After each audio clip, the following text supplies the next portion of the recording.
दोस्तों आज के इस वीडियो के द्वारा हम ये सीखने वाले हैं कि हम किस प्रकार से single phase submersible pump starter का पूरा कंट्रोल वायरिंग करेंगे।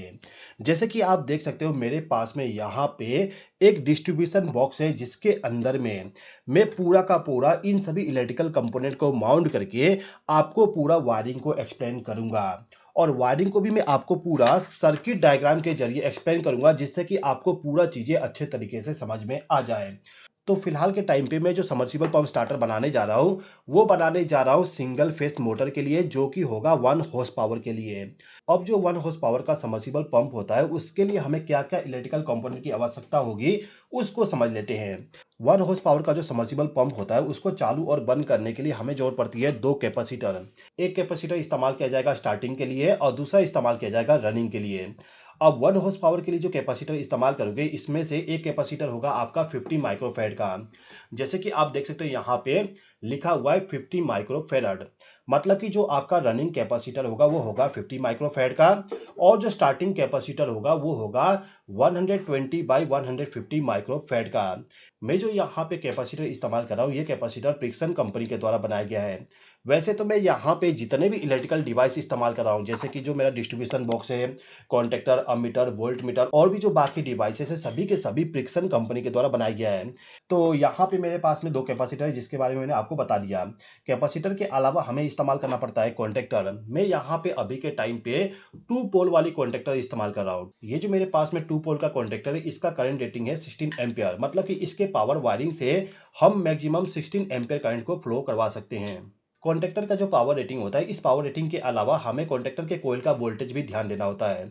ये जो मेरे पास में कॉन्टेक्टर है इस कॉन्टेक्टर के कोयल पे यदि आप देखोगे तो यहाँ पे लिखा हुआ है 140 से लेके 220 वोल्ट। मतलब कि इस कॉन्टेक्टर को ऑपरेट करने के लिए हम सिंगल फेज के पावर सप्लाई को आसानी से प्रोवाइड कर सकते हैं। ठीक है, इस कॉन्टेक्टर के अलावा हमें एक एमसीबी का इस्तेमाल करना पड़ता है। तो यहाँ पे मेरे पास में एक एमसीबी है। ये जो स्टार्टर है इसको बनाने के लिए मैं 16 एम्पियर का एमसीबी इस्तेमाल कर रहा हूँ। ठीक है दोस्तों, इसके बाद मैं यहाँ पे एक अमीटर इस्तेमाल करूंगा। अमीटर जो है इसका रेंज है 0 से लेकर 30 एम्पियर। इसके बाद एक वोल्ट मीटर इस्तेमाल करूंगा वोल्टेज को मेजर करने के लिए।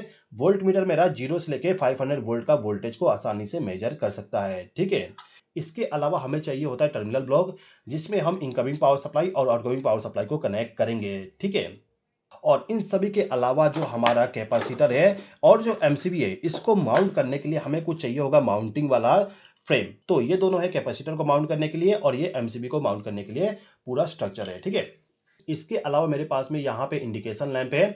ये जो इंडिकेशन लैंप है इसका इस्तेमाल मैं करूंगा ऑन इंडिकेशन के लिए। और जो हमारा वोल्ट मीटर होता है इस वोल्ट मीटर को हमेशा वोल्टेज नहीं दिखाना है। ये जो वोल्ट मीटर है इसके द्वारा यदि हमें वोल्टेज को देखना है तो वोल्टेज को देखने के लिए ये वाला पुश बटन इस्तेमाल किया जाएगा। मतलब कि पुश बटन को प्रेस करने के बाद वोल्टेज शो होना चाहिए, तो इसका इस्तेमाल हम करेंगे वोल्ट मीटर के लिए। इसके अलावा हमें 2 पुश बटन का इस्तेमाल करना होगा, एक स्टार्ट पुश बटन और एक स्टॉप पुश बटन। तो कुल मिला के हमें इतना इलेक्ट्रिकल डिवाइस का इस्तेमाल करना पड़ेगा। दोस्तों अभी के टाइम पे देखने में आपको लग रहा होगा कि इतना सारा इलेक्ट्रिकल डिवाइस कैसे इस्तेमाल करेंगे, लेकिन मैं आपको बता दूं जब मैं आपको वायरिंग बताऊंगा बहुत ही आसान तरीके से एक्सप्लेन कर दूंगा जिससे कि केवल वीडियो को देखने के बाद यदि आप खुद से अपना स्टार्टर को डिजाइन करना चाहते हो तो आप खुद उसका पूरा वायरिंग कर पाओगे।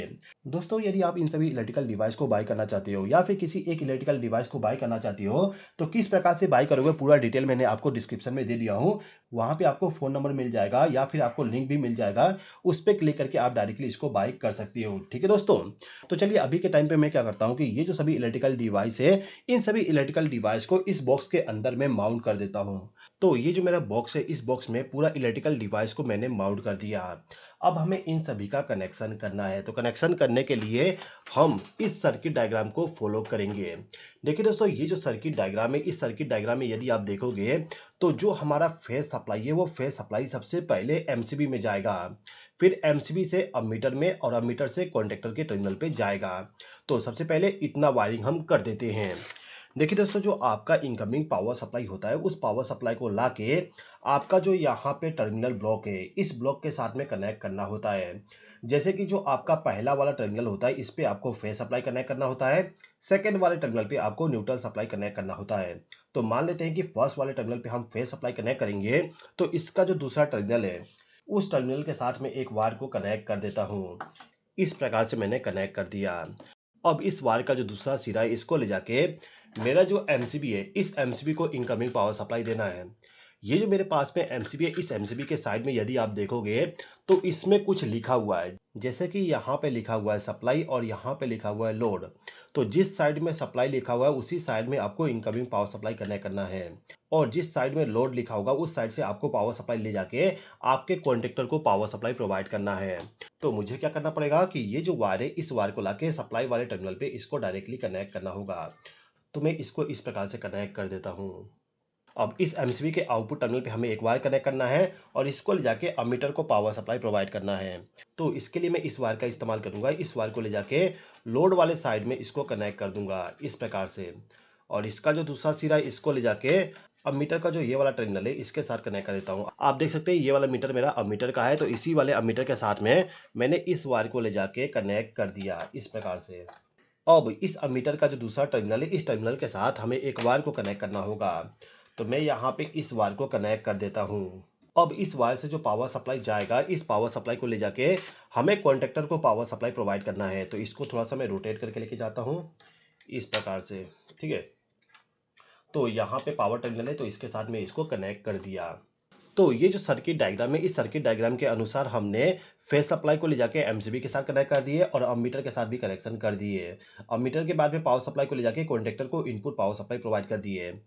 अब जो यहाँ पे न्यूट्रल सप्लाई है इस न्यूट्रल सप्लाई को डायरेक्टली ले जाके कॉन्ट्रेक्टर का जो दूसरा टर्मिनल है उसके साथ कनेक्ट करना होगा। फेज सप्लाई को हमने इस पॉइंट पे कनेक्ट कर दिए तो न्यूट्रल सप्लाई को इस पॉइंट पे कनेक्ट करना होगा।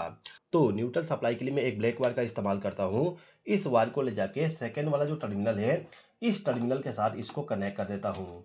यहाँ पे इस प्रकार से मैंने कनेक्ट कर दिया। अब इस वायर का जो दूसरा सिरा है इसको लेके जाना है और कॉन्ट्रेक्टर का जो दूसरा पोल है उस पोल के साथ इसको कनेक्ट करना होगा। मैं इसको इस वायर टर्मिनल पे कनेक्ट कर देता हूँ। अब ये जो मेरा टर्मिनल है इस टर्मिनल पे मुझे फेज सप्लाई मिलेगा, मतलब कि कॉन्ट्रेक्टर जब मेरा ऑन होगा तो यहाँ पे जो पावर सप्लाई होगा वो पावर सप्लाई मुझे इस पॉइंट पे मिलेगा। तो इस पॉइंट से एक वायर को ले जाके ये जो मेरा टर्मिनल ब्लॉक है इस ब्लॉक का जो तीसरा नंबर का टर्मिनल है उसके साथ कनेक्ट करना होगा। देखिए दोस्तों, जो टर्मिनल ब्लॉक होता है इस टर्मिनल ब्लॉक में हम एक मार्किंग करते हैं। जैसे कि पहले वाले टर्मिनल पे हम लिखते हैं P, सेकेंड वाले पे N। P का मतलब कि फेज सप्लाई यहाँ पे कनेक्ट होगा, N का मतलब कि न्यूट्रल सप्लाई यहाँ पे कनेक्ट होगा। इसके बाद जो तीसरा टर्मिनल होता है उसको हम मानते हैं R, इसके बाद चौथे को Y और इसके बाद जो आखिरी टर्मिनल होता है उसको मानते हैं B। मतलब कि ये वाला जो टर्मिनल है इस टर्मिनल पे मोटर का जो रेड वाली वायर होती है उसको लाके कनेक्ट करना होता है। मोटर का जो येलो वायर होगी उसको लाके बीच वाले पॉइंट पे, मतलब कि चौथे नंबर टर्मिनल पे, और मोटर का जो ब्लू वाली वायर होती है उस वायर को लाके आखिरी वाले टर्मिनल पे कनेक्ट करना होता है।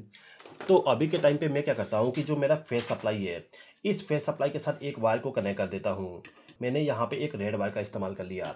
अब इस वायर से जो पावर सप्लाई जाएगा इसको ले जाके जो तीसरे नंबर का टर्मिनल है, मतलब कि मोटर का जो रनिंग वाली वाइंडिंग होगी उस वाइंडिंग को पावर सप्लाई प्रोवाइड करने के लिए इस वायर को मैंने कनेक्ट कर दिया। अब जो मोटर का कॉमन टर्मिनल है उस पर हमें न्यूट्रल सप्लाई प्रोवाइड करना होता है। तो ये वाला जो टर्मिनल है, मतलब कि कॉन्ट्रेक्टर का जो सेकेंड वाला पोल है उस पोल के साथ ब्लैक वायर को मैं कनेक्ट कर देता हूँ जिससे कि न्यूट्रल सप्लाई इसके जरिए आ जाए। और ये जो न्यूट्रल सप्लाई है इसको ले जाके आखिरी वाले टर्मिनल पे कनेक्ट करना है, मतलब कि मोटर का जो कॉमन वायर है उस पे हम न्यूट्रल सप्लाई यहां से प्रोवाइड करेंगे। तो अभी तक जो हमने वायरिंग की है इस वायरिंग में फेज सप्लाई को प्रोवाइड करने के लिए कनेक्शन कर दिया और न्यूट्रल सप्लाई को प्रोवाइड करने के लिए कनेक्शन कर दिए। अब बीच में बच गया स्टार्टिंग वाली वायर। स्टार्टिंग वाली वायर में पावर सप्लाई जाती है कैपेसिटर के द्वारा। अब यहाँ पे हम टोटल 2 कैपेसिटर का इस्तेमाल कर रहे हैं। तो इन दोनों कैपेसिटर का कनेक्शन कैसे किया जाएगा इसको आप समझिए।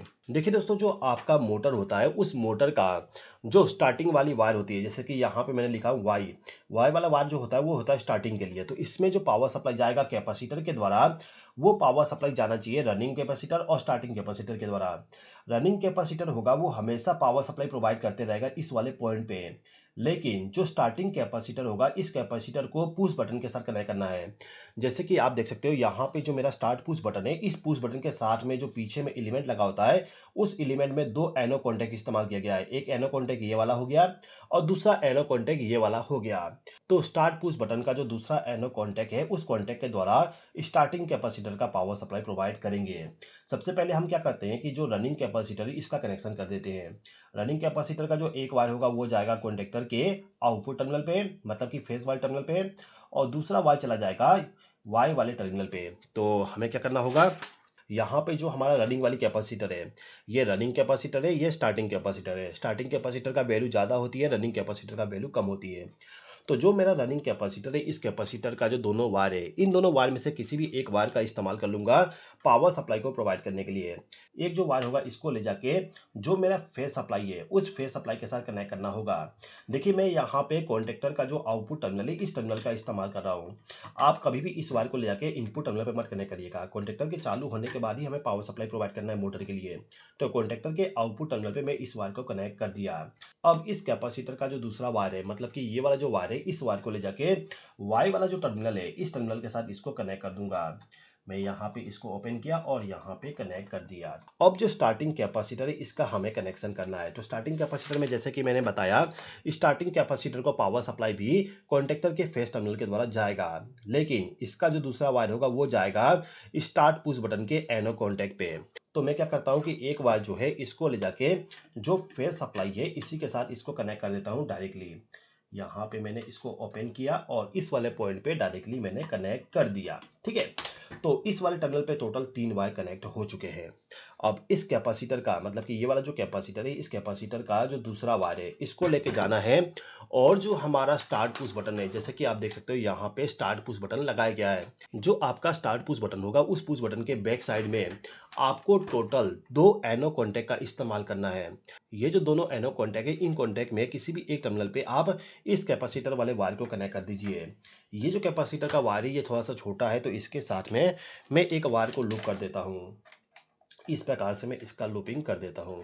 वायर को लूपिंग करने के बाद इस वायर का जो दूसरा सिरा है इसको लाके जो मेरा स्टार्ट पुश बटन है इसको इनकमिंग पावर सप्लाई प्रोवाइड कर दूंगा। अब ये जो पुश बटन है, इस पुश बटन को यदि मैं प्रेस करता हूं तो प्रेस करने के बाद जो पावर सप्लाई जाएगा वो जाएगा ये जो वाई वाला टर्मिनल है इस टर्मिनल पे। तो यहां से एक वायर को डायरेक्टली मुझे इस पॉइंट पे प्रोवाइड करना होगा। तो इसके लिए मैं यहाँ पे येलो वायर इस्तेमाल कर लेता हूँ। इस वायर को इस वाले टर्मिनल पे कनेक्ट कर देता हूँ, मतलब कि पुश बटन के साथ कनेक्ट कर देता हूँ। अब इस वायर से जो पावर सप्लाई जाएगा वो जाएगा वाई वाले टर्मिनल पे, मतलब कि मोटर का जो स्टार्टिंग वाली वायर होती है उस वायर में ही पावर सप्लाई हमें प्रोवाइड करना है कैपेसिटर के द्वारा। तो मैंने इस वायर को इस वाले टर्मिनल पे कनेक्ट कर दिया। अब इसके बाद में हमें क्या करना है, सर्किट डायग्राम के जरिए समझते हैं। देखिए दोस्तों, ये जो पूरा पावर वायरिंग है, पावर वायरिंग तो हमने कर दी है। अब इसके बाद हमें क्या करना है कि जो हमारा कॉन्टेक्टर है इस कॉन्टेक्टर को चालू करने के लिए कंट्रोल वायरिंग बनाना है।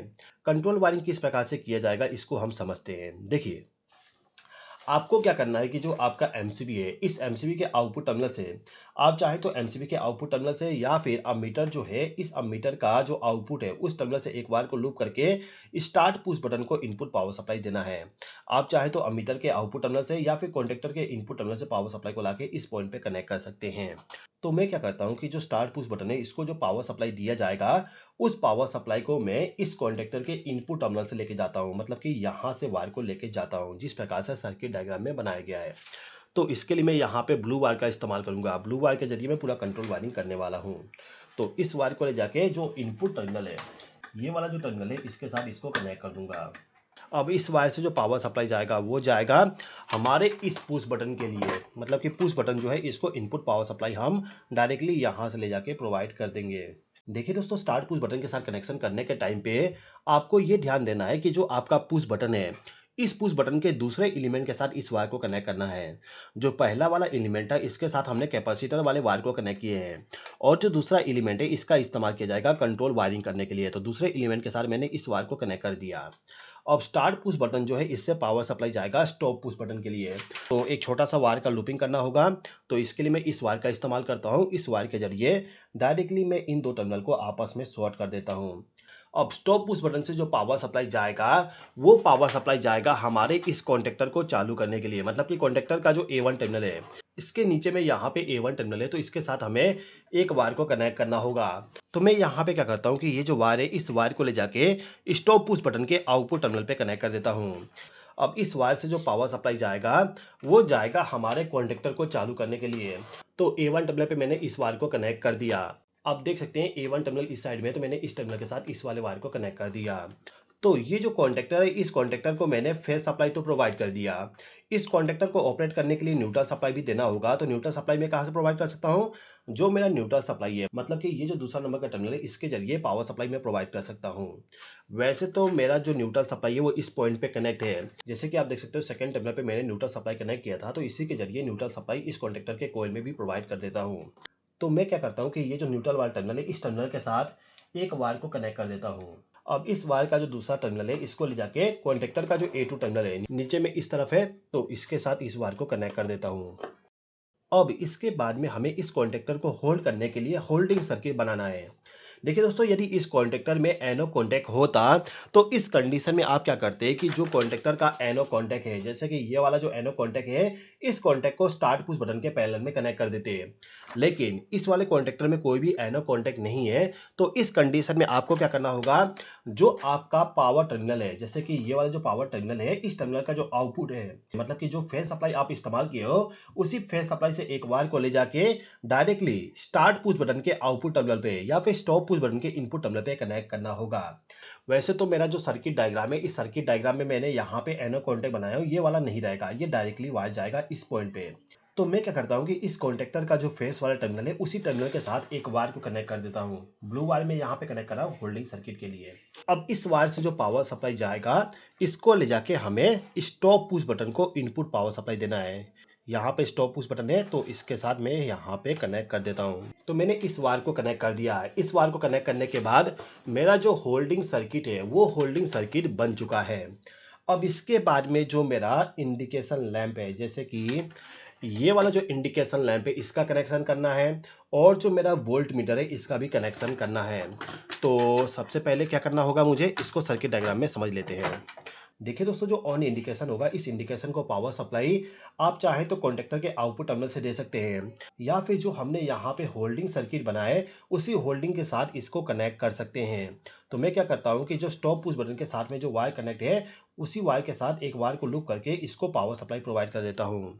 तो मैं क्या करता हूँ कि ये जो यहाँ पे इनपुट पावर सप्लाई दिया गया है, इसी पॉइंट के साथ एक वायर को कनेक्ट कर देता हूँ। यहाँ से वायर इस पॉइंट पे लूपिंग है, तो इसी के साथ इसको कनेक्ट कर देता हूँ। तो वायर कनेक्ट हो चुका है। इस वायर का जो दूसरा सिरा है, इसको ले जाके इंडिकेशन लैंप जो है, ये मेरा इंडिकेशन लैंप है, तो इस इंडिकेशन लैंप को मैं फेज सप्लाई प्रोवाइड कर दूंगा। अब ये जो इंडिकेशन लैंप है, इस इंडिकेशन लैंप को हमें न्यूट्रल सप्लाई भी प्रोवाइड करना होगा। तो न्यूट्रल सप्लाई प्रोवाइड करने के लिए ये जो यहाँ पे टर्मिनल ब्लॉक है, इसमें जो न्यूट्रल सप्लाई कनेक्ट किया गया है, उसी के साथ मैं एक वायर को कनेक्ट कर देता हूँ। अब इस वायर का जो दूसरा सिरा है, इसको ले जाके इस इंडिकेशन लैंप को न्यूट्रल सप्लाई प्रोवाइड कर दूंगा, इस प्रकार से। अब देखिए दोस्तों, ये जो मेरा वोल्ट मीटर है, इस वोल्ट मीटर को ऑपरेट करने के लिए न्यूट्रल सप्लाई भी देना होगा। तो इस वोल्ट मीटर को न्यूट्रल सप्लाई प्रोवाइड करने के लिए मैं क्या करता हूँ, यहाँ पे जो मैं न्यूट्रल सप्लाई कनेक्ट कर रहा हूँ, इसी के जरिए न्यूट्रल सप्लाई इसको भी प्रोवाइड कर देता हूँ। तो इसके लिए मैं एक छोटा सा वायर का लूप इस्तेमाल करूंगा। इसको मैं इसके साथ ज्वाइन कर देता हूँ और इसको ले जाके इस वायर टर्मिनल पे कनेक्ट कर देता हूँ। अब इस वायर का जो दूसरा सिरा है, इसको ले जाके मेरा जो वोल्ट मीटर है, इसको न्यूट्रल सप्लाई प्रोवाइड कर देता हूँ। इस वाले टर्मिनल के साथ मैंने न्यूट्रल सप्लाई को कनेक्ट कर दिया। अब ये जो वोल्ट मीटर है, इस वोल्ट मीटर के द्वारा वोल्टेज को चेक करने के लिए ये वाला जो पुश बटन है, इसका इस्तेमाल किया जाएगा। मतलब कि पुश बटन को प्रेस करने के बाद ही वोल्टेज शो करना चाहिए।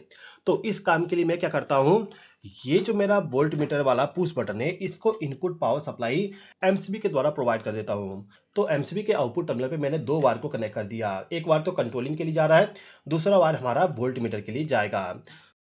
इसका जो दूसरा सिरा है, इसको ले जाके मेरा जो वोल्ट मीटर का पुश बटन है, उस पुश बटन को इनपुट पावर सप्लाई प्रोवाइड कर दूंगा, इस प्रकार से। अब इस वोल्ट मीटर का जो दूसरा टर्मिनल है, इसके साथ एक वायर को कनेक्ट कर देता हूँ, और इस वायर को कनेक्ट करने के बाद इसका जो दूसरा सिरा है, इसको ले जाके ये जो मेरा वोल्ट मीटर का दूसरा टर्मिनल है, इस टर्मिनल को फेज सप्लाई प्रोवाइड कर देता हूँ, इस प्रकार से। तो सिंगल फेज का जो सबमर्सिबल पंप है, उसको चालू और बंद करने के लिए पूरा स्टार्टर रेडी हो चुका है। अब केवल मुझे यहाँ पे थोड़ा सा वायर का ड्रेसिंग करना है, तो इसको कर देता हूँ।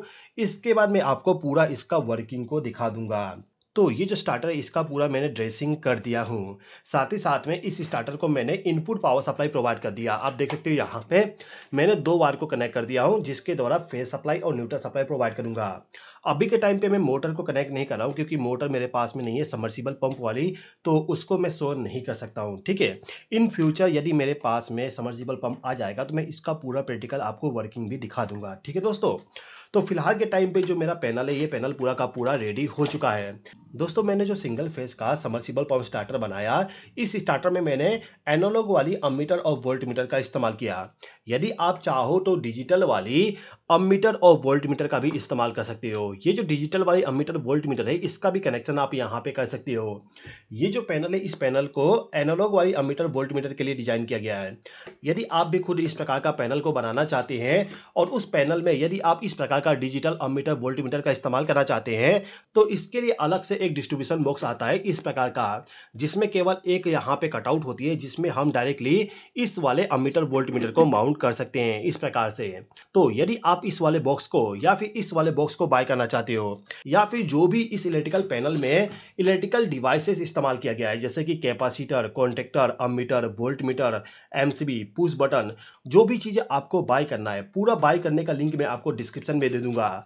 वहां पे आपको लिंक मिल जाएगा या फिर आपको मोबाइल नंबर मिल जाएगा, डायरेक्टली आप वहां पे कॉल करके बाय कर सकती हो। ठीक है दोस्तों, तो चलिए अब हम इसका पूरा वर्किंग को देख लेते हैं। तो ये जो स्टार्टर है, इस स्टार्टर को ऑन करने के लिए सबसे पहले एमसीबी को ऑन करना पड़ेगा। एमसीबी को ऑन करने के बाद हम वोल्टेज को चेक करेंगे। वोल्टेज को चेक करने के लिए ये वाला जो पुश बटन है, इसको प्रेस करना पड़ेगा। प्रेस करते ही यहाँ पे वोल्टेज शो करना स्टार्ट कर दिया। एक बार मैं आपको जूम करके दिखा देता हूँ।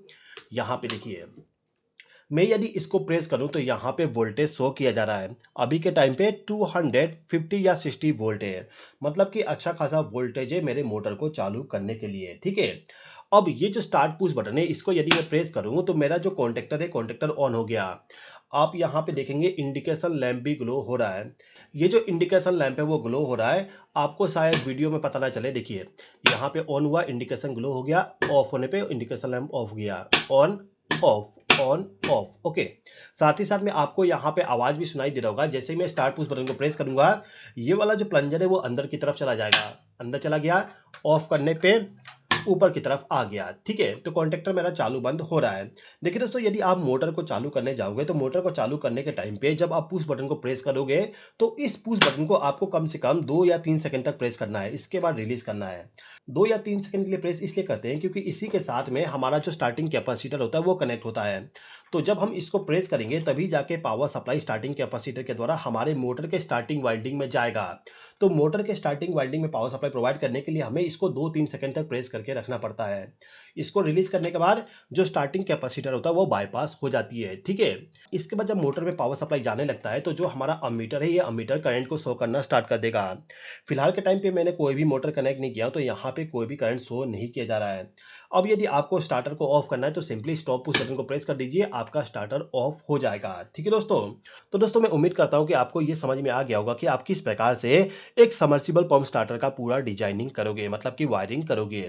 दोस्तों, यदि आप चाहते हो कि मैं इस वाले इलेक्ट्रिकल पैनल का इस्तेमाल करके सबमर्सिबल पंप स्टार्टर को बनाऊं, तो आप कमेंट करिए। कम से कम 50 कमेंट आना चाहिए, इसके बाद ही इस वाले बॉक्स का इस्तेमाल करके मैं वायरिंग बनाने वाला हूं। यदि 50 कमेंट से कम हुआ तो मैं नहीं बनाऊंगा। तो आप यदि सीखना चाहती हो कि किस प्रकार से इस वाले पैनल का डिजाइनिंग करेंगे, ये जो मैंने वायरिंग बताई, इस वायरिंग से थोड़ा सा डिफरेंट बताऊंगा इसमें। तो यदि आप कुछ नया सीखना चाहते हो तो कमेंट करिए, आपके कमेंट के अकॉर्डिंग मैं वीडियो बना दूंगा। ठीक है दोस्तों, तो दोस्तों मैं उम्मीद करता हूं कि आपको ये वीडियो पसंद आया होगा। इस वीडियो को देखने के लिए धन्यवाद।